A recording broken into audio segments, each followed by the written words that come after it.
السلام علیکم ورحمۃ اللہ وبرکاتہ۔ ناظرین، امید کرتا ہوں آپ تمامی حضرات خیر و عافیت سے ہوں گے۔ میں آج انشاءاللہ آپ کے سامنے نماز سے متعلق چند باتیں بیان کرنے کی کوشش کروں گا۔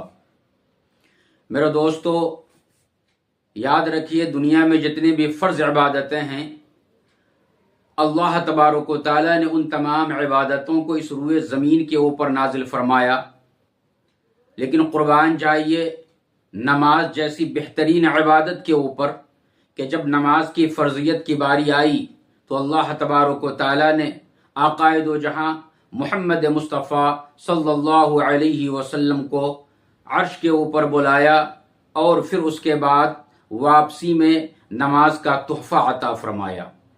میرے دوستو، یاد رکھیے، اتنی بڑی عبادت اللہ تبارک و تعالیٰ نے نماز کے طور پر ہم مسلمانوں کو عطا فرمایا، لیکن افسوس کی بات یہ ہے کہ آج ہم مسلمانوں کے اندر 6 قسم کے نمازی ہو گئے ہیں۔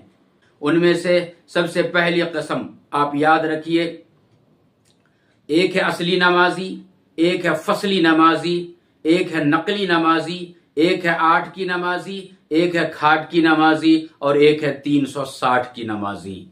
یہ 6 قسم کے نمازی آج ہمارے سماج کے اندر، ہمارے معاشرے کے اندر پائے جاتے ہیں۔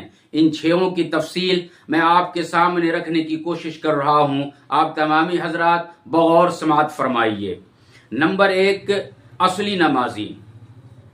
اصلی نمازی تو میرے دوستو اسے کہا جاتا ہے جنہوں نے نماز پڑھتے وقت میں نبی کریم صلی اللہ علیہ وسلم کی اس مبارک یہ حدیث کو یاد رکھتے ہوئے، اپنے ذہنوں میں یاد رکھتے ہوئے انہوں نے نماز اس طریقہ پر ادا کی کہ آقا صلی اللہ علیہ وسلم نے ارشاد فرمایا کہ او اللہ کے بندو، جب تم نماز پڑھ رہے ہو تو اس طریقہ پر پڑھو کہ اللہ تبارک و تعالیٰ کو تم دیکھ رہے ہو۔ اگر اتنا نہیں کر سکتے تو کم سے کم اتنا تو ضرور سوچو کہ اللہ تبارک و تعالیٰ تمہیں دیکھ رہا ہے۔ اس طریقہ پر ہم مسلمانوں کو نماز ادا کرنی چاہیے۔ اور اصلی نمازی کا مطلب یہ بھی ہے میرے دوستو کہ وہ نماز کے ہر ایک فرائض کو، ہر ایک سنت کو، ہر ایک واجبات کو صحیح طور پہ ادا کر رہا ہو۔ پھر اس کے بعد میرے دوستو جب اس طریقہ پر وہ ادا کرے گا نماز کو تو پھر نبی کریم صلی اللہ علیہ وسلم نے ایسے نمازی کے تعلق سے ارشاد فرمایا ہے۔ حضرت ابو ذر رضی اللہ تعالی عنہ راوی ہے اس حدیث کے، بیان فرماتے ہیں کہ ایک دفعہ میں نبی کریم صلی اللہ علیہ وسلم کے ساتھ باہر آیا، سردی کا موسم تھا۔ آقا صلی اللہ علیہ وسلم ایک جھاڑ کے پاس تشریف لے گئے اور مجھ سے کہا کہ ابو ذر میرے قریب آؤ۔ میں قریب ہو گیا۔ آقا صلی اللہ علیہ وسلم اپنے ہاتھ مبارک سے اس جھاڑ کے ٹہنی کو آپ نے اس طریقہ پر پکڑا اور پکڑنے کے بعد ایسے حرکت دی، ہلایا، ہلانے کے ساتھ ہی اس کے پتے گرنے لگے۔ چونکہ وہ اس وقت میں موسم خزاں کا تھا، یعنی پتجھڑ کا موسم تھا، چنانچہ جب پتے جھڑنے لگے تو پھر آقا صلی اللہ علیہ وسلم نے ارشاد فرمایا کہ اے ابو ذر، تمہیں معلوم ہے جب میری امتی میں سے کوئی بھی امتی اللہ کا بندہ جب وہ 5 وقت نماز اس طریقہ پر پڑھتا ہے پورے خشوع اور خضوع کے ساتھ، تو اللہ تبارک و تعالیٰ ان کے گناہوں کو اسی طریقہ پر ختم کر دیتے ہیں، اسی طریقہ پر ختم کر دیتے ہیں جس طریقہ پر یہ جھاڑ کے پتے جو ہے ہلانے کی وجہ سے نیچے گر رہا ہے۔ تو میرے دوستو، یہ ہوئے اصلی نمازی۔ اور اس حدیث کو مشکات شریف جلد نمبر 1 صفحہ نمبر 154 اور حدیث نمبر 527 کے اندر نماز کے بیان میں بیان کیا گیا ہے۔ پھر اس کے بعد آتا ہے دوسرے نمبر کا نمازی جس کو کہا جاتا ہے فصلی نمازی۔ یہ فصلی نمازی میں وہ مسلمان شامل ہوتے ہیں جو رمضان کے مہینہ میں آ کر کے نماز ادا کرتے ہیں۔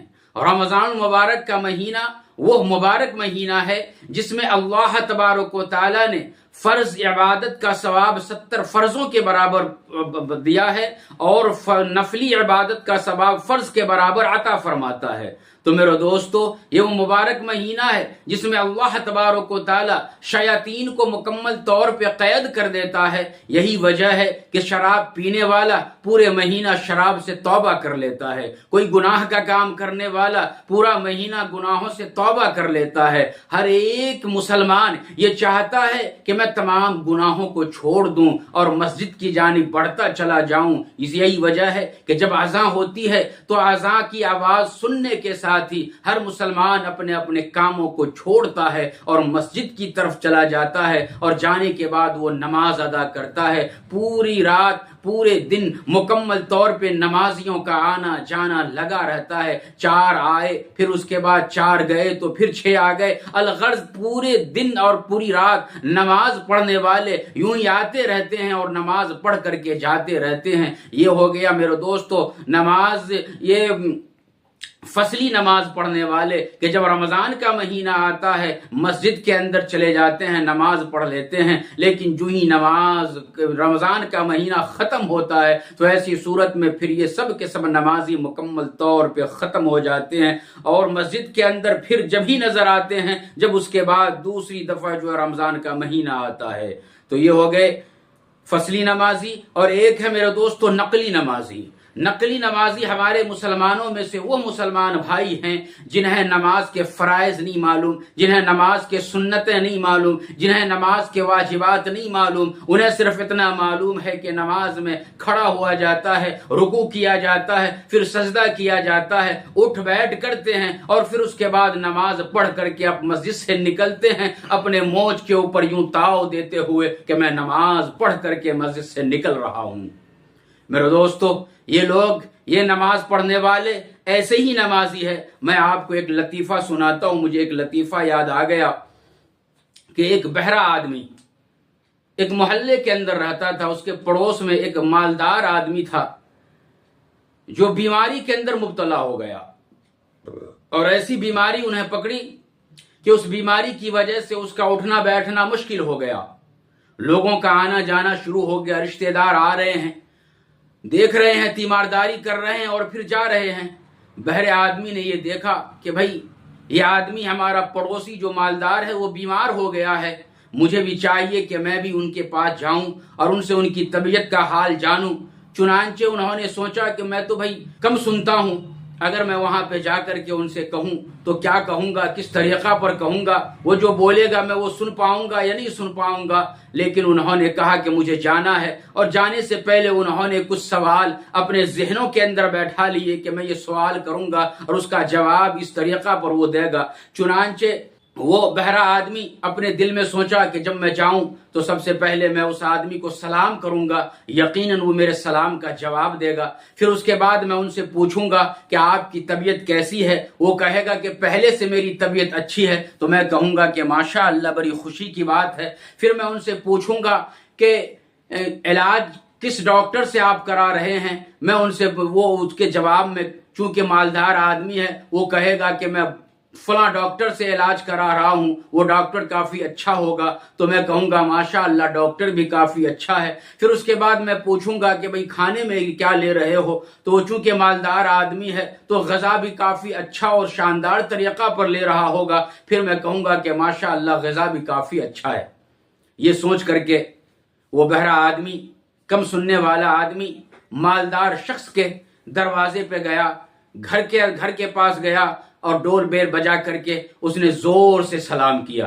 چونکہ جو بہرا آدمی ہوتا ہے وہ یہ سمجھتا ہے کہ جس طریقہ پر میں نہیں سن رہا ہوں سامنے والا بھی جو ہے کم سن رہا ہوگا، اس واسطے اس نے زور سے کہا السلام علیکم۔ تو اندر سے وہ مریض مالدار جواب دیتا ہے وعلیکم السلام۔ اندر گیا اور جانے کے بعد وہ بہرا پوچھتا ہے پہلے سے آپ کی طبیعت کیسی ہے؟ تو وہ شخص کہتا ہے کہ میری طبیعت پہلے سے بہت ہی زیادہ خراب ہے۔ یہ بہرا کہتا ہے الحمدللہ، بڑی خوشی کی بات ہے۔ جب یہ کہا تو ایسی صورت میں وہ مریض آدمی غصے میں آ گیا کہ بھئی میری طبیعت پہلے سے خراب ہے اور یہ کہہ رہا ہے الحمدللہ۔ پھر اس بہرے آدمی نے دوسرا سوال جھٹ سے کر دیا کہ آپ غذا میں کیا لے رہے ہو؟ تو اس مریض آدمی نے کہا غصے میں آ کر کے کہ میں زہر کھا رہا ہوں. تو وہ بہرا آدمی کہا ماشاء اللہ غذا بھی کافی عمدہ ہے. پھر اس کے بعد تیسرا سوال جھٹ سے کر دیا کہ کس ڈاکٹر کا علاج چل رہا ہے؟ تو اس نے کہا کہ ملک الموت کا علاج چل رہا ہے. تو بہرا آدمی کہا ماشاء اللہ ڈاکٹر بھی کافی اچھا ہے، ایسا اچھا ڈاکٹر تو میں نے اس سے پہلے نام ہی نہیں سنا ہے. چنانچہ یہ کہہ کر کے ان کے گھر سے واپس آ گیا.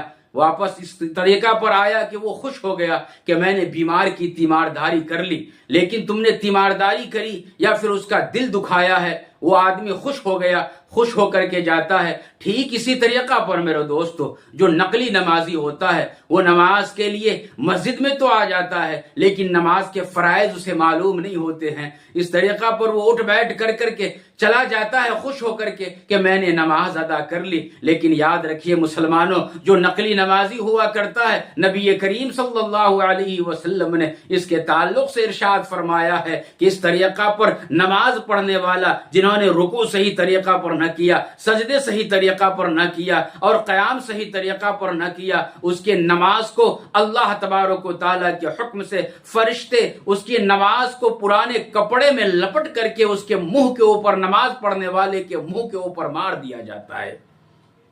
تو میرے دوستو نقلی نمازی بننے کی کوشش مت کیجیے بلکہ اصلی نمازی بننے کی کوشش کیجیے. پھر اس کے بعد میرے دوستو ایک چوتھے نمازی جو آج کل ہے، وہ چوتھا نمازی وہ ہے 8 کی نمازی. 8 کی نمازی کا مطلب یہ ہے کہ ہفتے میں جو 8واں دن آتا ہے وہ جمعہ کا دن ہوا کرتا ہے. جمعہ کی نماز پڑھنے کے لیے آ جاتے ہیں اور پھر اس کے بعد مکمل طور پہ پھر جمعہ ہی کو نظر آتے ہیں. حیدرآباد کے اندر اس کے تعلق سے ایک مقولہ بڑا ہی مشہور ہے، جمعہ کا جمعہ اور بیچ میں پورا گمہ. تو اس طریقہ پر بھی لوگ ہوتے ہیں جو صرف جمعہ کی نماز پڑھتے ہیں اور پھر اس کے بعد مکمل طور پہ نماز کو چھوڑ دیتے ہیں. پھر اس کے بعد ایک اور نمازی ہیں جو کھاٹ کی نمازی ہیں، یعنی جب کسی انسان کا، جب کسی پڑوس میں رہنے والے مسلمان کا یا رشتہ دار کا انتقال ہو جاتا ہے تو ایسی صورت میں اس کے جنازے کے اندر آ جاتے ہیں کہ اگر ہم جنازے میں نہ گئے تو ایسی صورت میں لوگ ہمیں تانا دیں گے کہ بھئی فلاں دوست کا انتقال ہو گیا تھا، تم جنازے میں نظر نہیں آئے، بھائی فلاں تمہارے پڑوسی کا انتقال ہو گیا تھا، بھائی فلاں رشتہ دار کا انتقال ہو گیا تھا، تم جنازے میں نہیں تھے، آخر کیا بات ہے؟ لوگ ہم سے پوچھیں گے. چلو پوچھنے سے بچنے کے لیے بعض اوقات جو ہے جنازے کے اندر کچھ لوگ آ جاتے ہیں. تو کچھ لوگ ایسے بھی ہیں مسلمانوں میں جو صرف جنازے کی نماز پڑھتے ہیں، پھر اس کے علاوہ دوسری نمازیں پڑھنے کا اسے موقع نہیں ملتا، یا پھر سستی کی وجہ سے وہ پڑھنے کو نہیں آتے، یا پھر اہمیت ان کے پاس نمازوں کی نہیں ہے جس کی وجہ سے یہ سارا کا سارا کام نمازوں کے ساتھ کرتے ہیں. پھر اس کے بعد چھٹا نمازی وہ ہے میرے دوستو جو 360 کی نماز پڑھتا ہے. مطلب یہ ہے کہ جس طریقہ پر سال میں 360 دن ہوتے ہیں تو سال میں جو عید کی نماز ہوتی ہے وہ ایک بار سال میں آتی ہے، وہ عید کی نماز پڑھنے کے لیے آ جاتے ہیں، پھر اس کے علاوہ کوئی دوسری نماز نہیں پڑھتے. میرے دوستو یہ ایک حقیقت ہے، میں آپ کے سامنے اس حقیقت کو بیان کرنے کی کوشش کرتا ہوں کہ پہلے زمانے میں اور آج بھی کئی گاؤں کے اندر دیوبندی اور بریلوی دونوں کے دونوں حضرات گاؤں کے اندر رہتے ہیں، دونوں کی مساجد الگ الگ ہوا کرتی ہیں، لیکن میرے دوستو عید کی نماز یہ کبھی کبھی ایسا ہوتا ہے کہ ایک ساتھ پڑھنے کا موقع مل جایا کرتا ہے. میرے دوستو یاد رکھیے ایک گاؤں کے اندر 2 فرقے کے لوگ رہتے تھے، دیوبندی فرقے کے لوگ بھی اور بریلوی فرقے کے لوگ بھی رہتے تھے. جب عید کا دن قریب آیا تو دونوں کے اندر یہ اختلاف پیدا ہو گیا کہ بھئی عید کی نماز ہمارا مولوی پڑھائے گا. اس نے کہا کہ نہیں بھئی عید کی نماز ہمارا مولوی پڑھائے گا. بات اس طریقہ پر بڑھی کہ بہت ہی زیادہ لڑائی جھگڑے کے اوپر دونوں کے دونوں گروپ والے اتر گئے. تو ایسی صورت میں دونوں مولویوں نے یہ سوچا کہ دیکھو بھائی ہماری وجہ سے یہ لوگ آپس میں لڑیں گے، خون خرابہ ہوگا، نہ جانے پھر اس کے بعد معاملات آگے بڑھیں گے تو نہ جانے کیا ہوگا. ایسا کرتے ہیں کہ ہم دونوں گاؤں چھوڑ کر کے چلے جاتے ہیں، عید کی نماز کے اندر ہم عیدگاہ میں ہم دونوں نہ پہنچیں گے، ہمارے نہ پہنچنے کی وجہ سے انشاءاللہ ان کی لڑائی مکمل طور پہ ختم ہو جائے گی. صبح فجر کے بعد لوگ عیدگاہ کے اندر جمع ہونا شروع ہوئے، لیکن امام صاحب دونوں میں سے کوئی بھی نہیں پہنچے. لوگ حیران و پریشان ہوئے کہ بھائی امام صاحب ہیں کہاں؟ جب دونوں امام نہیں پہنچے تو ایسی صورت میں لوگوں نے سمجھ لیا کہ امام صاحب بھائی ڈر کے مارے بھاگ گئے۔ جو گاؤں کا مکھیا تھا وہ کھڑا ہوا اور اعلان کیا کہ بھائی دیکھو امام صاحب دونوں کے دونوں غائب ہو گئے ڈر کے مارے۔ ہم میں سے اگر کسی کو عید کی نماز پڑھانی آتی ہو تو ایسی صورت میں وہ کھڑا ہو اور آ کر کے عید کی نماز پڑھا دے۔ اسی مجمع سے ایک آدمی کھڑا ہوا اور کھڑا ہونے کے بعد یہ اعلان کیا کہ دیکھو بھائی میں نے پوری زندگی میں عید کی نماز پڑھائی تو نہیں ہے، لیکن اگر مجھے کہا جائے تو میں جیسے تیسے کر کے میں نماز پڑھا دوں گا۔ پھر اسی مجمع میں اس آدمی کے اعلان کرنے کے بعد ایک اور آدمی کھڑا ہوا اور یہ کہنے لگا کہ بھائی میں سال میں ایک ہی نماز پڑھتا ہوں، وہ بھی عید کی نماز ہے، اور وہ بھی تم جیسا تیسا پڑھاؤ گے، میں یہ جیسا تیسا عید کی نماز ہرگز نہیں پڑھ سکتا۔ اگر تمہیں صحیح طور پہ پڑھانا آتا ہے تو پڑھاؤ، نہیں آتا ہے تو ایسی صورت میں جیسے تیسے نماز پڑھانے کی ضرورت نہیں ہے۔ تو میرے دوستو یہ واقعہ بیان کرنے کا مقصد یہ تھا کہ ایسے بھی مسلمان آج ہمارے سماج میں موجود ہیں بدقسمتی سے جو صرف عید کی نماز پڑھتے ہیں اور اس کے علاوہ کوئی دوسری نماز وہ پڑھنے کی کوشش بھی نہیں کرتے۔ میرے دوستو میرا آپ سبوں سے یہ التجا ہے اور اللہ تبارک و تعالیٰ سے ہماری یہ دعا ہے کہ اللہ تبارک و تعالیٰ ہم سبوں کے دلوں کے اندر نماز کی سچی اور پکی محبت پیدا فرمائے اور ہم سبوں کو اصلی نمازی بنائے۔ اللہ حافظ۔